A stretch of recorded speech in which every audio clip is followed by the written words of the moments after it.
Wai kai abokina wace irin za mu dinga ɗan taɓa ne muna samun na kashewa. Kamar ɗan tsallaken gidan ma da muke yanzu duk babu. Hawa ni gaskiya na gaji da irin wannan. ga tsaya kai tsayuwar gwamin jaki. Wajen mutumin ka za mu ɓulla ne. Wa kenan? Wajen a wannan mana. Mu je mu ɗan samu na kashewa. Wajen Ya za a yi? kai kai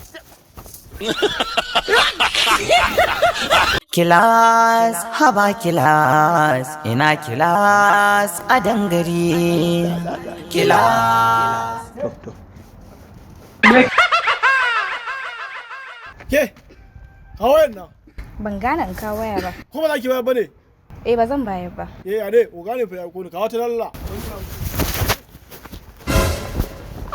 to a lallai Sai in tattaki. Wayo! kai